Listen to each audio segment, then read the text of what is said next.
Very good morning, let's start.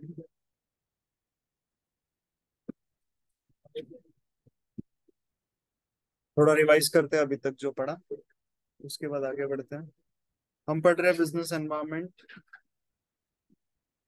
Business environment यानी कि क्या, कि जितने भी एक्सटर्नल फोर्सेस हैं जो आपके बिजनेस पे कोई इम्पैक्ट डालते हैं, वो सब आते हैं हमारे बिजनेस एनवायरनमेंट के अंदर। ठीक है, उनका इम्पैक्ट स्टडी करके हमें अच्छी स्ट्रेटेजी बना के टैकल करना है।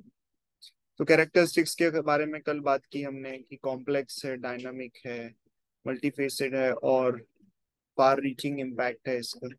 उसके बाद हमने बात किया इम्पोर्टेंस के बारे में कि क्यों है ये हमारे सिलेबस में। तो बहुत सारी चीजें हैं इसमें, जैसे थ्रेट्स एंड अपॉर्चुनिटीज के बारे में बात करना, डायरेक्शन फॉर ग्रोथ मिलना, कंटिन्यूअस लर्निंग वगैरह। ये सारी चीजें में आपकी हेल्प होती है बिजनेस एनवायरनमेंट जब आप स्टडी करते हो तो। उसके बाद रिलेशनशिप के बारे में बात की हमने कि किस तरह से बिल्ड होता है ऑर्गेनाइजेशन और उसके एनवायरनमेंट के बीच। तो ऑर्गेनाइजेशन और एनवायरनमेंट में तीन स्टेजेस में रिलेशनशिप बिल्ड होता है। सबसे पहला एक्सचेंज ऑफ इंफॉर्मेशन होता है। फिर क्या है, पढ़ा था ना फिर, क्या है? Exchange of resources. Exchange of resources और लास्ट है exchange of influence and power. Let's start with case study today. Cadbury मैं बता चुका हूँ ऑलरेडी बहुत बार, बट फिर भी ये बहुत अच्छा केस स्टडी है, एक बार फिर से पढ़ते हैं। कैडबरी, तो ये इंडियन कंपनी नहीं है सबसे पहली बात तो। और कैडबरी एक ब्रांड है। इसकी कंपनी का नाम क्या है, कोई बता सकता है?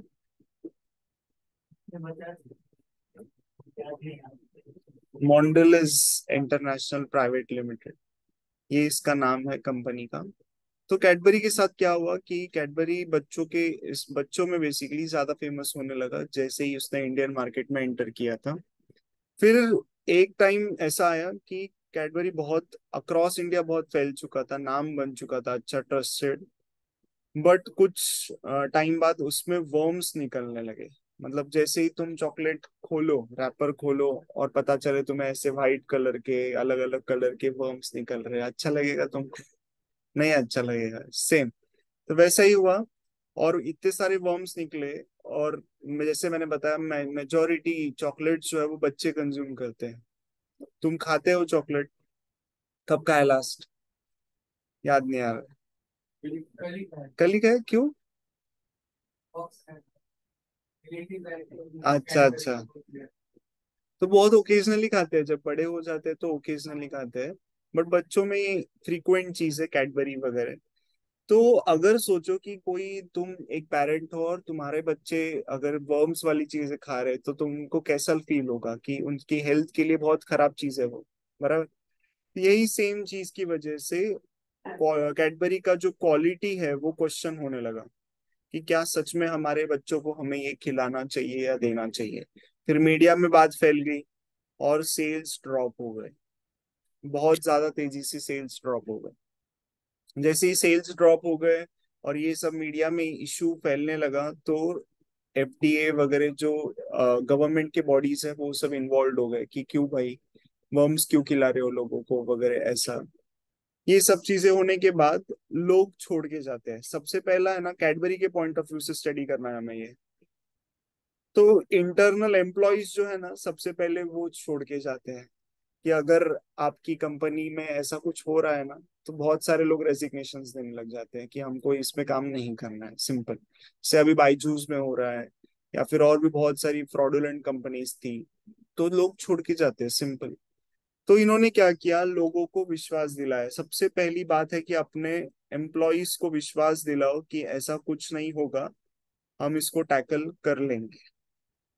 ठीक है। अब दो तरीका है, दो तरीके हैं इस प्रॉब्लम को सॉल्व करने का कि तुम्हारी कैडबरी में वर्म्स निकल रहे हैं, ये लोग तुमको बोल रहे हैं। या दो तरीका है, एक तो तुम इग्नोर करो लोगों की कंप्लेंट्स की मैं लई भारी और तुम बहुत खराब, सिंपल। या फिर दूसरा तरीका है कि लोगों की प्रॉब्लम्स को सुनो, उनको समझो और उस पर सॉल्यूशन लेके आओ। अच्छा, तुमको क्या लगता है कैडबरी ने क्या किया? दूसरा वाला। तो कैडबरी ने फाइट बैक किया। कैडबरीज ने सारे प्रॉब्लम्स को रिस्पेक्ट किया। उसने इन हाउस इन्वेस्टिगेशन किया और उनको पता चला कि बाकी के कंट्रीज के कंपैरिजन में इंडिया का क्लाइमेट थोड़ा सा ज्यादा हॉट है। मतलब हमारे यहाँ पे 40-50 डिग्री तक नॉर्मली टेम्परेचर चला जाता है। लंदन में अगर ऐसा कुछ होता है तो लोग वहां पे डायरेक्ट बेहोश होने लग जाते हैं। वहां पे इतनी गर्मी सहन नहीं होती उन लोगों को। तो इन्होंने वो पता लगाया और उसकी वजह से कैडबरीज में ये सब बॉम्ब्स वगैरह निकल रहे थे। तो उन्होंने सारे एक अच्छी इम्प्रूव पैकेजिंग लेके आए 90 डेज के अंदर। और ये स्पेशल वीजी कूलर जो है, ये वीजी कूलर ये देखा रहेगा तुमने बहुत सारे शॉप्स में। ये कंपनी प्रोवाइडेड होता है। इसको कनेक्ट किया जाता है और ये ठंडा रहता है बेसिकली। रखना चाहिए मतलब ठंडा। तो ये सब लोगों को दिया कि आप अपने कैडबरीज इसमें ही रखे करके। तो अच्छा है ना कि मार्केटिंग भी हो जाती है साथ साथ में और आपकी कैडबरी ठंडी भी रहती है, वर्म्स नहीं होते। तो इसके बाद फिर से कॉन्फिडेंस रीगेन किया, बहुत ज्यादा एड कैंपेन्स चलाए। कैडबरीज बहुत अलग अलग ओकेजन्स पे ऐड करता है और कंटिन्यूअस है जो एडवर्टीजमेंट करता ही रहता है। भले ही उनको एक्चुअली जरूरत नहीं है उतनी, बट फिर भी करते ही रहते हैं। जैसे राखी आ गई तो वो कुछ तो भी लाएंगे। हाँ, उसके बाद दिवाली आई तो भी कुछ लाएंगे, वैलेंटाइंस डे के पहले कुछ तो और चलाएंगे। बबली बिबली। वो सिल्क तो पूरा मेल्ट हो जाता है, क्या फायदा उस कैडबरी का? तोंडात टाकल्यावर मेल्ट झालं तर ठीक आहे रे, हातावर मेल्ट झालं छी। मेरे को तो एक ही पसंद है, सिर्फ रोस्टेड आलमंड बस। रोस्टेड आलमंड कैडबरी में जो आता है बस। फ्रूट एंड नट भी अच्छा है। नॉर्मल कैडबरी तो वो 5 रुपए में इतनू सी पहले बहुत 10 रुपए में अच्छी खासी कैडबरी आती थी। इन्फ्लेशन, श्रिंकफ्लेशन, इन्फ्लेशन नहीं श्रिंकफ्लेशन। तो इसकी वजह से मतलब बेसिकली कैडबरी ने फाइट बैक कैसे किया कि आज ये जनरेशन्स में अगर तुम जाओ आगे भी बढ़ो तो ये स्टोरी पता ही नहीं है लोगों को, इतना अच्छे से उसने फाइट बैक किया। हाँ, तो मैं वही बोल रहा हूँ कि इतना अच्छे से इन्होंने फाइट बैक किया कि लोगों के दिमाग से वो चीज मिट गई। इतना अच्छे से फाइट बैक किया। 2000 वगैरह उस टाइम की बात है। नहीं बट अरे कोई चीज अभी किंग फिश विजय माल्या के बारे में पता है ना? उस टाइम पे तुम कितने से थे? फिर भी पता है ना तुम्हें?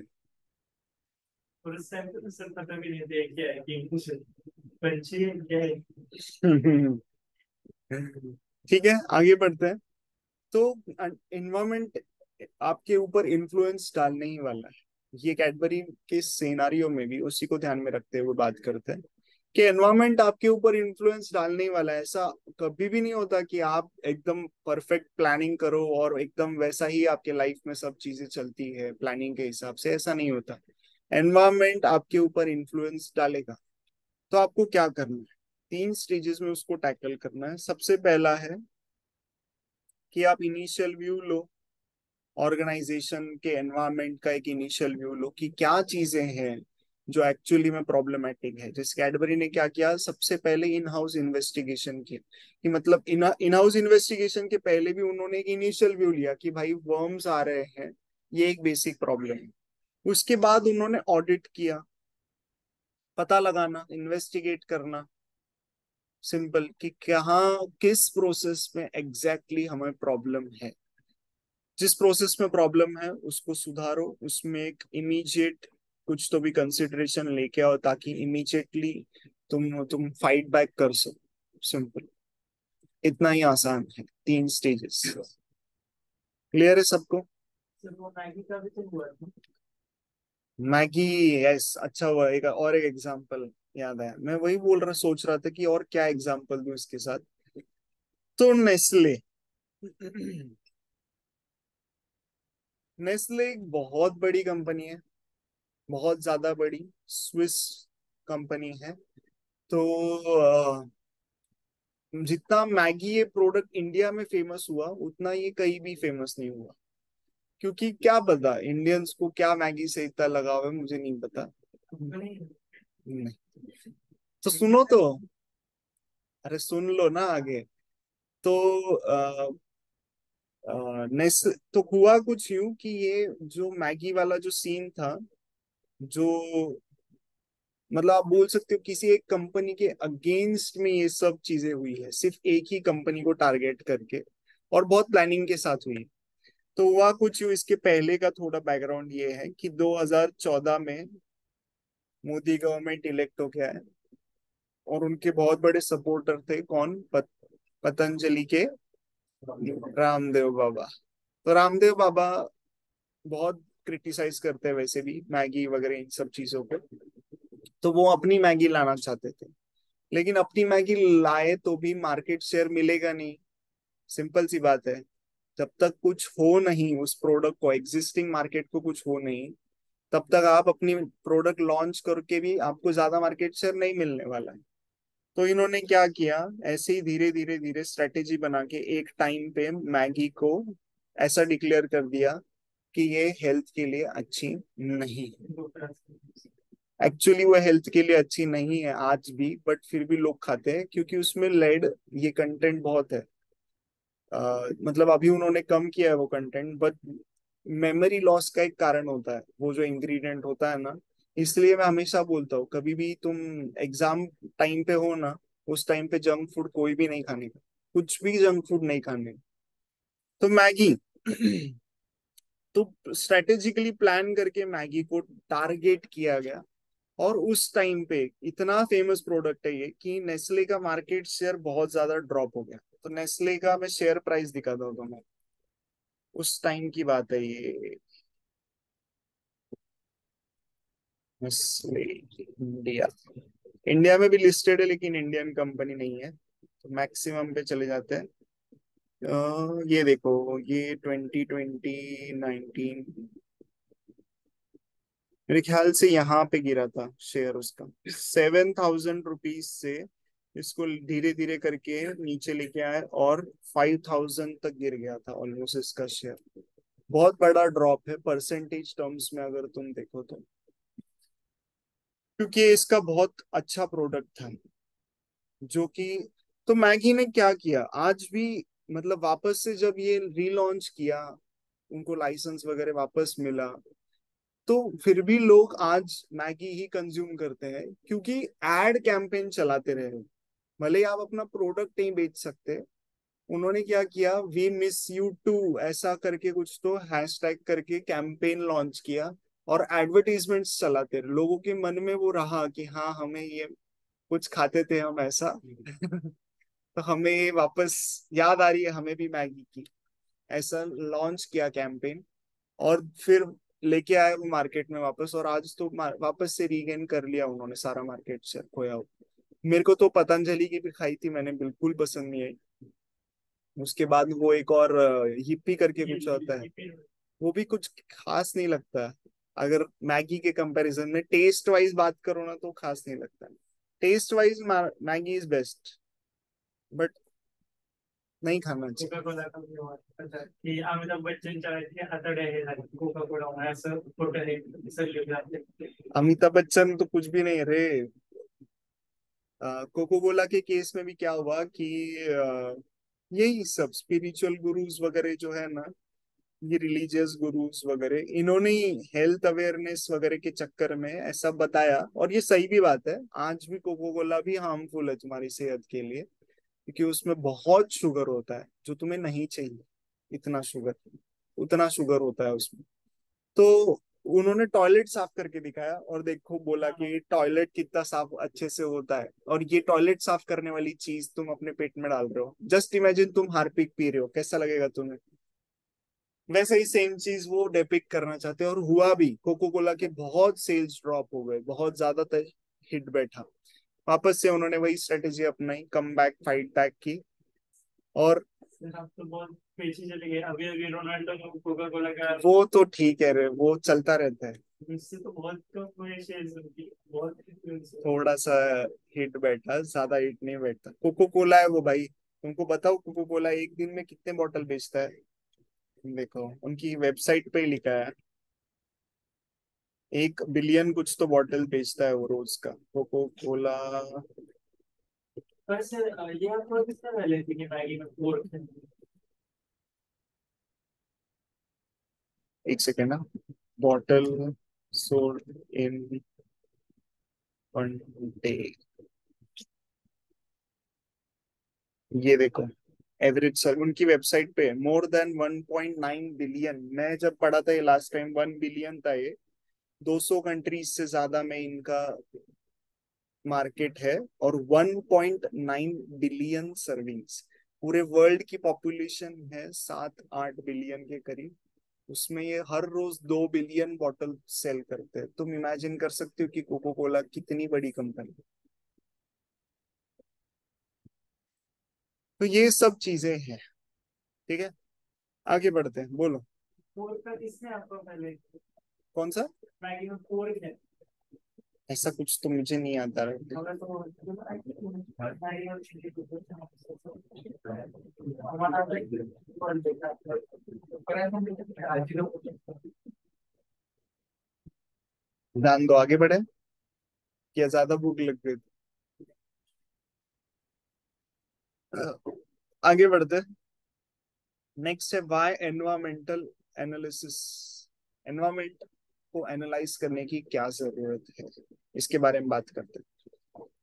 एनवायरमेंटल एनालिसिस आपको आगे बढ़ने में मदद करता है, आपके एनवायरमेंट से आपको कितना इन्फ्लुएंस होने वाला है उसमें मदद कर रहा है। तो अगर मैं ये बोलूं कि हर बच्चा ये ऑलरेडी पहले से कर रहा है, तो ये कुछ करना गलत नहीं होगा। कैसे? जब ये एग्जाम के करीब आते थे हम, तो हम क्या करते थे, सबसे पहले बुक्स के दर्शन लेते थे, है ना, जो खोली नहीं रहती थी हमने। फिर वेटेज देखते थे, किसका वेटेज अच्छा खासा है, उन टॉपिक्स को स्टडी करके जाओ, उस हिसाब से मार्क्स गेन करने की कोशिश करो। तो तुमने किया क्या, basically environmental analysis. Simple, that's it. यही किया तुमने, और ये बचपन से कर रहे हो तुम। वही सेम चीज तुम्हें कॉर्पोरेट में भी करनी है।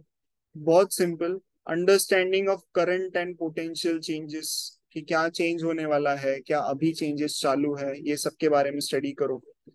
अगर आज के न्यूज़पेपर की मैं बात पढ़ूं, सुबह मैं जब न्यूज़पेपर पढ़ रहा था, न्यूजीलैंड इज इन रिसेशन। ये क्या बोलते हैं, सेंट्रल यूरोपियन जो बैंक है उनकी एक सेंट्रल बैंक है, वो भी इंटरेस्ट रेट बढ़ा चुके हैं अपना, और उन्होंने अपनी स्पीच में ऐसा बोला है कि हम और इंटरेस्ट रेट्स बढ़ाएंगे। उसके अलावा और एक चीज मैंने कुछ तो पढ़ी थी कि ग्रीन जर्मनी ने तो रिसेशन डिक्लेयर कर ही दिया है। हाँ, उसके अलावा श्रीलंका, श्रीलंका की इकोनॉमी हर साल 11% से कम हो रही है, इट इज श्रिंकिंग। पाकिस्तान की तो हालत खराब ही खराब है, बहुत ज्यादा। और ऐसे करके हर इकोनॉमी अब रिसेशन की तरफ मूव कर रही है, धीरे धीरे करके। क्या इसका इम्पैक्ट इंडिया पे नहीं पड़ेगा, ऐसा अगर इंडिया सोचता है तो बहुत बड़ी गलतफहमी है। ठीक है, तो वी नीड टू थिंक कि क्या करना चाहिए, क्या नहीं करना चाहिए। नेपाल भूटान ठीक ठाक है। नेपाल भूटान टूरिज्म पे चलता है, मैन्युफैक्चरिंग वगैरह ऐसा सच कुछ नहीं। भूटान तुम घूमे देखना कभी, बहुत फॉरेन टूरिस्ट बहुत रहते हैं। नेपाल में इंडियंस बहुत रहते हैं, क्योंकि उधर रिलीजियस प्लेस है ना अपना, पशुपतिनाथ, सीता का जब। और और भी बहुत कुछ है, अभी याद नहीं आ रहा मेरे को। और 3-4 स्थल है वहां पे, और वहां से वो भी पास में है, मानस सरोवर। हाँ। तो वो लेके जाते हैं, ट्रिप्स अरेंज करते हैं, उसकी वजह से भी नेपाल में जाते हैं बहुत सारे लोग। और बांग्लादेश बांग्लादेश की तो हालत खराब ही है। और बेसिकली जो हमसे अलग हुए उनकी अभी थोड़ी थोड़ी खराब चल रही ऐसा कुछ नहीं है। है। एक टाइम पे म्यांमार वगैरह भी हमारा पार्ट था, हमारा वो भी बच्चे खराब चल रहा है। इंडोनेशिया तक इंडोनेशिया तक, क्योंकि इंडोनेशिया में भी गणपति के स्टैचूज वगैरह मिले हैं उनको, और इवन वो गरुड़ वगैरह का कुछ तो भी वो भी मिला है।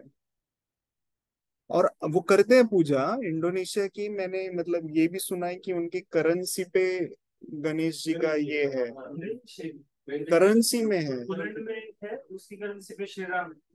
पोलैंड क्या पता। आगे बढ़े। तो बात करते हैं कि एनवायरमेंटल स्कैनिंग कैसे करते हैं उसके बारे में।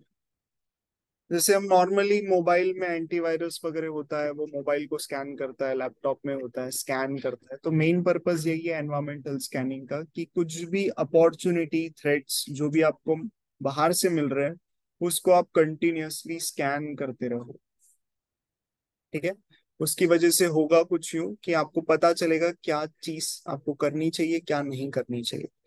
तो अगर मैं इसका बेस्ट एग्जांपल दूं, तो बर्कशायर हैथवे, ये कंपनी का नाम सुना है तुमने? वॉरेन बफे का नाम सुना है तुमने? ये उनकी कंपनी है, ऐसे पता है बर्कशायर हैथवे, ऐसा पूरा नाम। हैथवे वो केबल वाला नहीं रे, वो वाला नहीं हैथवे, वो रिलायंस का है। बर्कशायर हैथवे एक बहुत दुनिया की बहुत बड़ी इंश्योरेंस कंपनी है। और इंश्योरेंस वाले पैसा कैसे कमाते हैं? पहला तो प्रीमियम वो सब पॉलिसीज बेच के, दूसरा वो पॉलिसीज को का पैसा आया हुआ स्टॉक मार्केट में इन्वेस्ट करते हैं। तो कहाँ इन्वेस्ट करना चाहिए, ये वॉरेन बफे उनको बताते हैं हर साल एक लेटर में। तो ये कहानी 2019 की है। तो बर्कशायर हैथवे बहुत सारी होल्डिंग्स जो है, अपनी शेयर होल्डिंग्स वो बेचने लग गए और कैश सरप्लस बनने लग गए।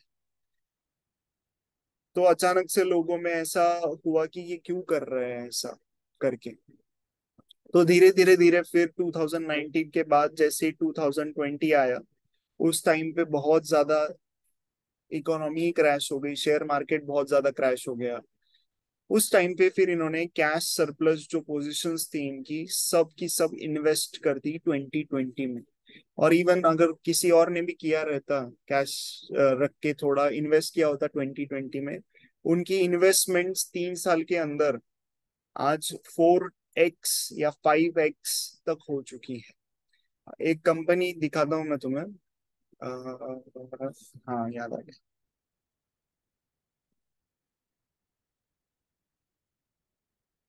इसका सिर्फ शेयर प्राइस देखना कितना ग्रो किया है 3 साल में।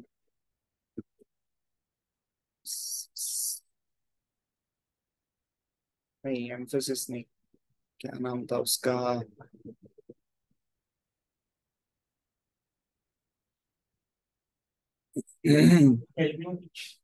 नहीं नहीं, एक सेकेंड, इधर रिलेटेड में आएगा ना।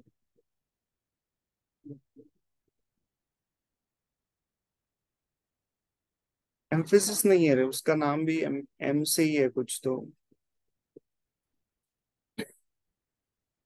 क्या बता, याद नहीं आ रहा है। तो उसका शेयर प्राइस था 800 या 500 रुपीज कुछ तो, और वो डायरेक्ट 8,000 वगैरह तक पहुंच गए। 10x। तो एनवायरमेंटल स्कैनिंग, एमआरएफ नहीं रे, टेक कंपनी है टेक। एमआरएफ तो 1 लाख पहुंच गए। You can bet on it. सच में अरे, मतलब कभी लगता है 400 रुपए का शेयर था वो 20 साल पहले।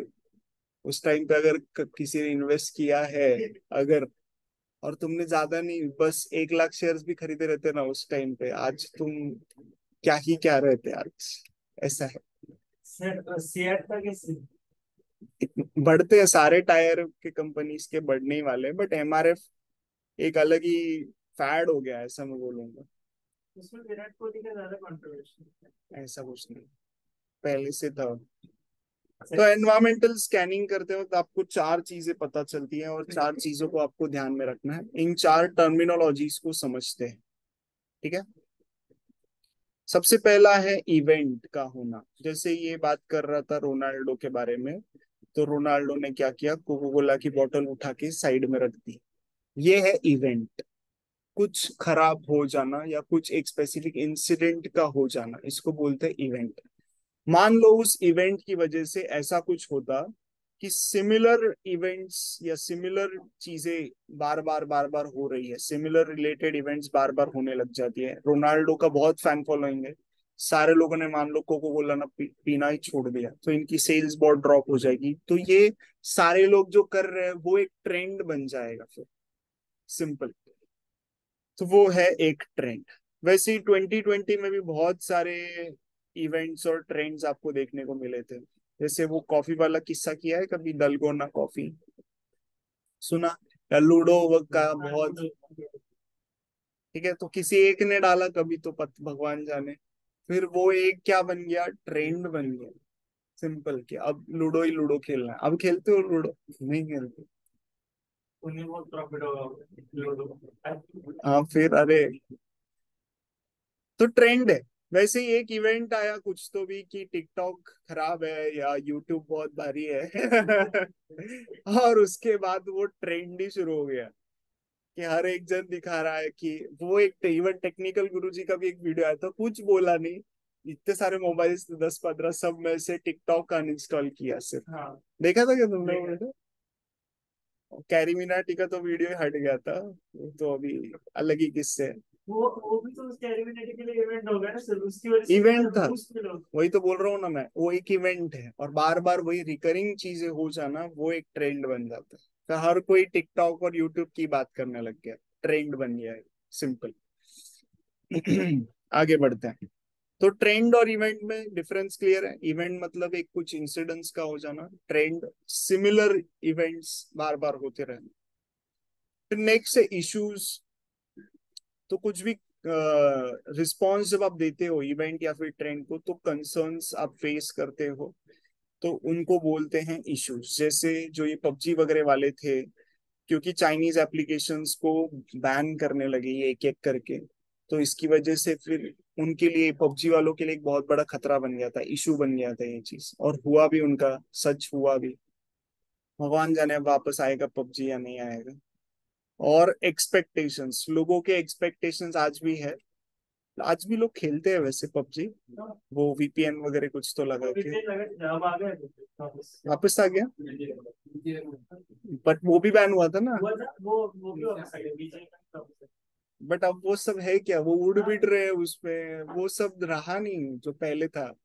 उड़ वगैरह रहे ना उसमें, उड़ने वगैरह आता है ऐसा वो सुना है। वो अलग है। वो कॉल ऑफ ड्यूटी का अलग है, बीजीएमआई का अलग है। नहीं इसमें भी है कुछ तो, बहुत एक ही सारे। बार होता है, कॉल ऑफ ड्यूटी में बार बार रहता है। तो एक्सपेक्टेशंस लोगों की कुछ इस तरह से, कोचिंग की में उतरना आपने खेला हुआ है? अरे बहुत तो एक्सपेक्टेशंस ये है, डिमांड्स आपको फुलफिल करने होते हैं लोगों के। तो ये चार चीजें जो हमें समझनी है एनवायरमेंटल स्कैनिंग करते वक्त। सिंपल, ये सारी चीजों पे है ना, केस स्टडीज बनते हैं, पीपीटीज बनते हैं।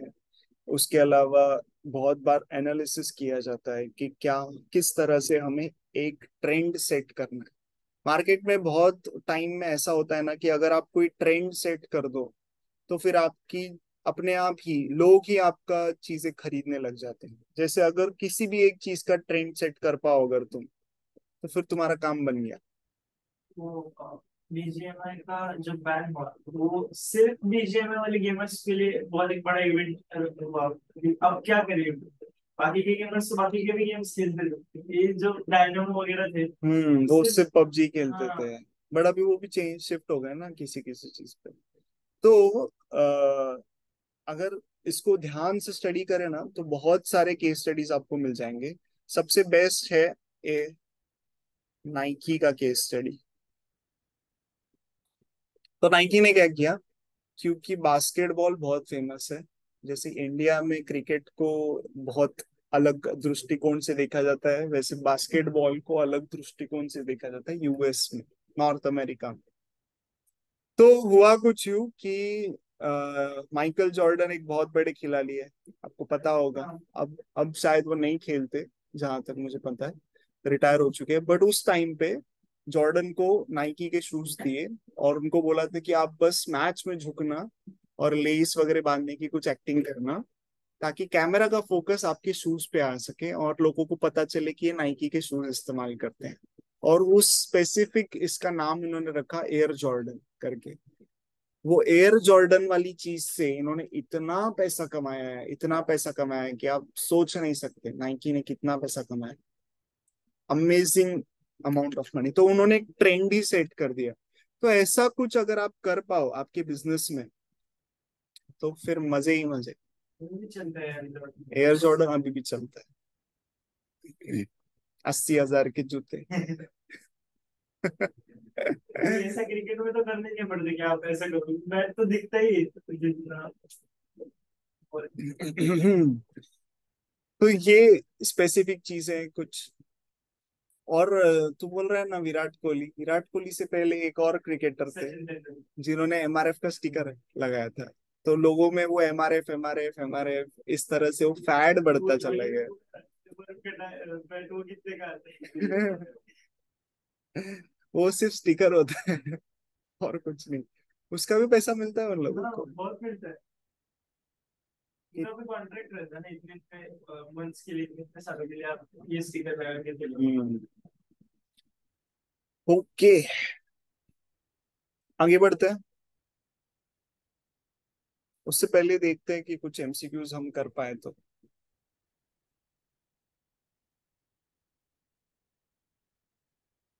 इससे बहुत कम एमसीक्यूज होंगे। क्वेश्चन नंबर 2 देखो। Environmental analysis helps in providing input for strategic decision making, turning threats into advantage, anticipate opportunities, all of the above. Trends relate to happening of events, grouping of similar events, demands, none of the above. सही जवाब। Question number 4. Which of the following exhibit characteristic of business environment? Static, dynamic, complex, short term? कौन सा सही है? 1 3 1 2 3। 1 2 3 नहीं रहे, 1 और 2 exactly opposite है एक दूसरे के। हाँ सेकंड है। तो 2 और 3 कौन सा ऑप्शन है? Option D. अभी हमने थ्रेड के बारे में पढ़ा नहीं है वैसे, बाद में पढ़ते फिर हैं। भी हम ट्राई करते हैं। अभी पढ़ाने दो ना। Business and technology are. अच्छा, एक एसीसी है, मेरे को कल मैडम ने सिलेबस भेजा था पेपर सेट करने के लिए। मैंने देखा उनके सब्जेक्ट का नाम इकोनॉमिक्स ही नहीं है। उनके सब्जेक्ट का नाम है बिजनेस एंड टेक्नोलॉजी। और ज्यादा अच्छी चीज पढ़ा रहे थे उनको। बिजनेस एंड टेक्नोलॉजी ऐसा नाम है उसका। है मेरे पास, शायद मैं दिखाता हूँ तुम्हें। एसीसीए, ये देखो। ये क्या है SSC? एसीसीए नहीं पता क्या? बताता हूँ। बाहर का सी। Business and technology. हाँ तो देखो, मैंने तुम्हारा कभी करियर गाइडेंस सेशन नहीं लिया ना, फ्री वाला। तो जैसे सीए इंडिया में है, वैसे ही यूरोप में, पूरे यूरोप में चलता है एसीसीए। और यूएस में चलता है सीपीए।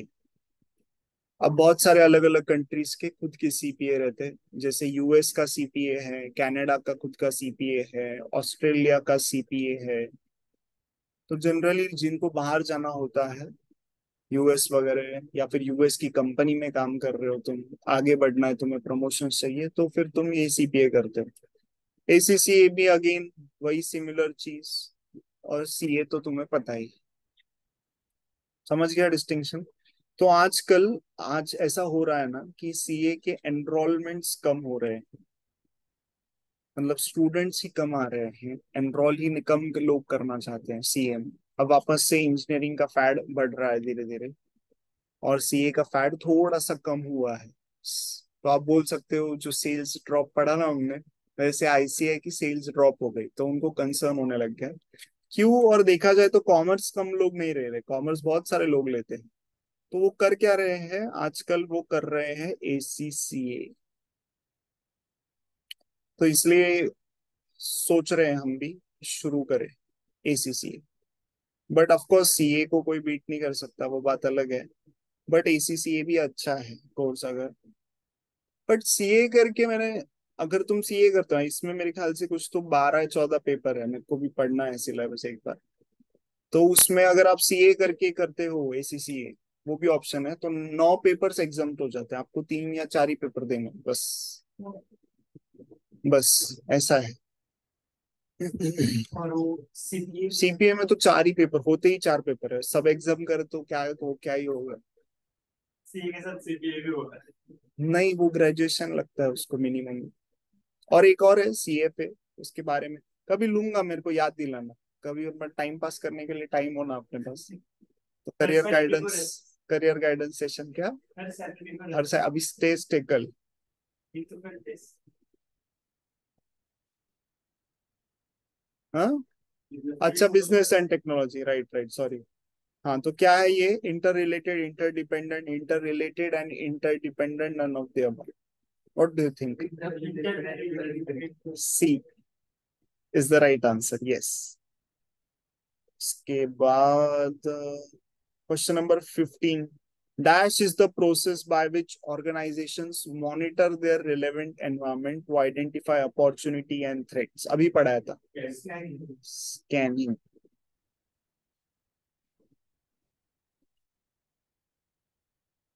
नहीं।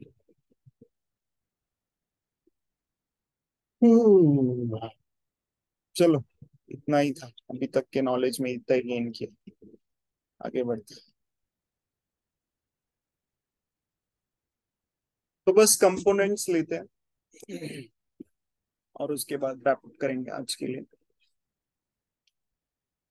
तो कहानी कुछ ऐसी है कि बिजनेस और एनवायरनमेंट ने शादी की। ठीक, सिंपल। तो हमारे हमारे दो, इनके हुए 2 बच्चे। एक का नाम रखा इंटरनल, तो कॉमर्स वालों, दूसरे का नाम रखा अभी कॉमर्स वाले नहीं है सर। ठीक है। इंटरनल वाला ब्रह्मचारी रहा, तुम्हारे सिलेबस के हिसाब से एक्चुअली नहीं, बट ब्रह्मचारी का पालन किया और उसने आगे अपना वंश नहीं बढ़ाया। एक्सटर्नल ने फैमिली परंपरा को जारी रखा और एक्सटर्नल के भी हुए 2 बच्चे।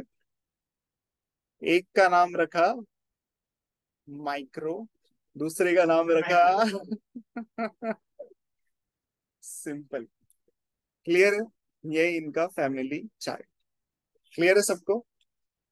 तो let's study all one by one.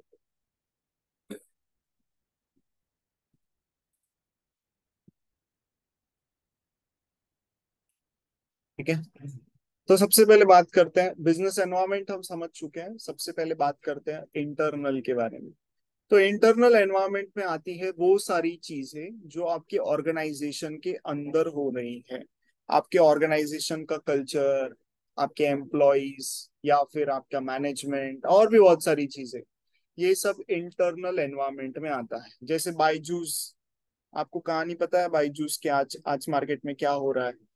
एक पहला ऐसा किस्सा देखा मैंने जिसमें बायजू ने लोन लिया था। ठीक है।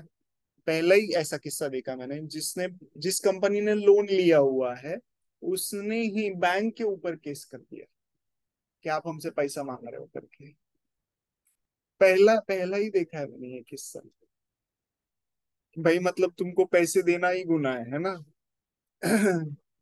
तो बायजूस, तो बायजूस इतना ज्यादा, आप बोल सकते हो, खराब है। आज के टाइम पे 2020 में इनको बहुत बूस्ट मिला। इवन वो जर्सीज, इंडिया की जर्सी वगैरह पे आ गया, बहुत पैसा खर्च किया, नाप शनाप पैसा खर्च किया। अच्छा। बट ले कौन रहा है बायजू को? कोई नहीं ले रहा। क्योंकि बच्चे आज क्या चाहते हैं? ऑफलाइन जाके पढ़ना। ऑनलाइन में तो पता ही है पेरेंट्स को कि कोई कुछ कुछ पढ़ाई नहीं होती, तुमको भी पता है कुछ पढ़ाई नहीं होती, इसलिए तो तुम आते हो ना। है कि नहीं? तो बायजूस वालों का धंधा होने लगा कम। इवन कतार में भी वो फुटबॉल फुटबॉल में भी इन्होंने किसी को, किसी प्लेयर के एंडोर्स वगैरह किया था, ऐसा कुछ हुआ किस्सा। तो बायजूस में होता क्या है ना कि टारगेट बेस्ड आपको कंपेंसेशन दिया जाता है एम्प्लॉयज को। जितने भी सेल्स वाले होते हैं इनको टारगेट रहता है, ये अचीव करो तो ही तुमको पगार मिलेगा, नहीं तो पगार नहीं मिलेगा, सिंपल। और बहुत प्रेशर डालते हैं, बहुत ज्यादा प्रेशर डालते हैं टॉप मैनेजमेंट पे, ये क्यों नहीं हुआ, क्यों नहीं हुआ, कंटिन्यूअस टॉर्चर। तो एम्प्लॉयज फ्रस्ट्रेटेड है, बट क्या करें, ईएमआई चालू है, किसी का कुछ चालू है, तो मजबूरी में काम करना पड़ता है। अब होता कुछ यूं है कि टारगेट मीट करने के लिए ये क्या करते हैं ना, अपनी सैलरी से कुछ पैसा डालते हैं और वो कोर्सेज खरीदते हैं, फिर इनका टारगेट मीट हो जाता है, फिर इनको वापस से पैसा कंपनी की तरफ से मिलता है। बट ये गलत चीज है ना जो हो रही है, सिंपल। तो ये सब जो कल्चर है, ये सब एम्प्लॉयज जो इनके लिए काम कर रहे हैं, ये सब पार्ट है इंटरनल एनवायरनमेंट का। सारी एचआर से रिलेटेड पॉलिसीज वगैरह। अभी 3-4 दिन पहले की न्यूज थी, फेसबुक और बाकी सब आईटी कंपनीज ने लोगों को बुलाना शुरू कर दिया, ऑफिस आ जाओ, ऑफिस आ जाओ। एक्चुअली देखा जाए ना तो वर्क फ्रॉम होम जब करते हैं ना, तो ज्यादा काम करते हैं लोग, क्योंकि आने जाने का टाइम बचता है तुम्हारा, और भी बहुत सारी चीजें। पर ठीक है, ऑफिस बुला रहे तो जाना पड़ेगा। फिर नेक्स्ट है एक्सटर्नल एनवायरनमेंट। जो भी चीजें ऑर्गेनाइजेशन के अंदर हो रही थी वो इंटरनल का पार्ट था, जो भी ऑर्गेनाइजेशन के बाहर हो रही है, ऑफिस वॉल्स के बाहर हो रही है, वो सब किसका पार्ट है? एक्सटर्नल एनवायरनमेंट का। तो माइक्रो और मैक्रो का क्या डिस्टिंक्शन है इसमें?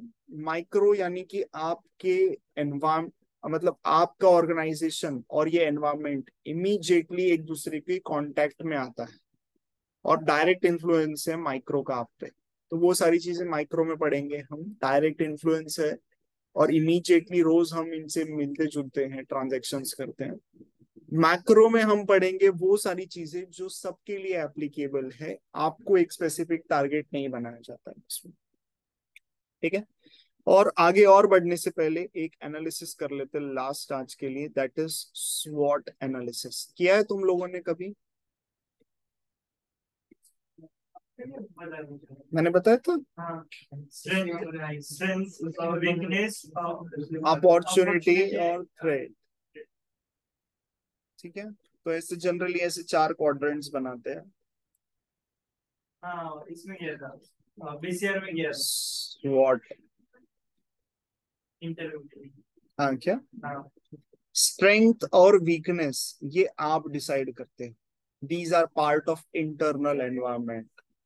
ये आप डिसाइड करते हो कि मेरी स्ट्रेंथ क्या है। अभी किसी के बच्चे को थ्योरी ज्यादा पसंद है, किसी को प्रैक्टिकल ज्यादा पसंद है, उस हिसाब से उसकी स्ट्रेंथ वीकनेस डिसाइड होती है। पेपर अच्छा आया तो अपॉर्चुनिटी, पेपर डिफिकल्ट आ गया तो अपॉर्चुनिटी और थ्रेट तुमको मिलता है एक्सटर्नल एनवायरनमेंट से। एक्सटर्नल एनवायरनमेंट का हिस्सा है, तुम्हारा कंट्रोल नहीं है इस पे। लेकिन तुम अपने स्ट्रेंथ और वीकनेस के हिसाब से मोल्ड कर सकते हो, थ्रेट को अपॉर्चुनिटी में या फिर अपॉर्चुनिटी को थ्रेट में। तुम अपने हिसाब से मोल्ड कर सकते हो। जैसे फिजिक्स वाला, ये भी एक ऑनलाइन ही है, बट उन्होंने बहुत अच्छा किया, अपॉर्चुनिटी को ग्रैब किया और अपॉर्चुनिटी थ्रेट को बेसिकली कन्वर्ट किया है अपॉर्चुनिटी में। आज ऑफलाइन क्लासेस वगैरह हैं उनकी, और बहुत अच्छा कर रहे हैं, ग्रो कर रहे हैं। पहली एडटेक कंपनी जो प्रॉफिटेबल है, बहुत अच्छा पैसा कमा रहे हो। मेरे ख्याल से कुछ तो 150 करोड़ या 200 करोड़ का नेट प्रॉफिट है। बहुत अच्छा। यहाँ पे भी कहीं है ना, प्रेस्टीज पॉइंट पे खोला है क्या कहीं पे? वो अन अकेडमी का सेंटर किधर है? मेरे को रोज दिखता है वो बोर्ड उनका बड़ा सा। देखा तुमने कहीं? क्या पता, छोड़ो। तो ये है अपॉर्चुनिटी, थ्रेट्स, स्ट्रेंथ, वीकनेस।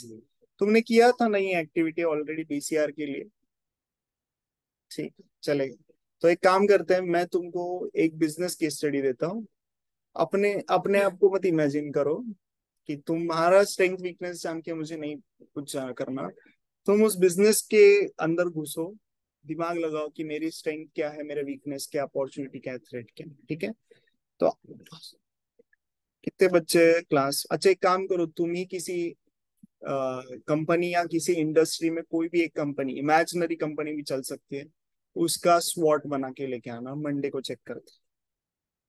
ठीक है। इमेजिनरी कंपनी भी चलेगी तुम्हारी, कोई भी इंडस्ट्री। जैसे सपोज अगर मुझे स्वॉट बनाना है तो मैं बनाऊंगा सपोज सुदामा चेपोहे, इसका कुछ कोई भी फर्म उठाओ ना, क्या फर्क पड़ रहा है तुम्हें? कोई भी बिजनेस उठाओ, रियल हो सकता है या फिर कुछ भी हो सकता है। स्ट्रेंथ, वीकनेस, अपॉर्चुनिटीज, थ्रेट्स, सोचो। Out of the box thinking कर सकते हैं हम, इसकी वजह से हमारे थिंकिंग को चालना मिलती है इससे। Think about it and do the activity.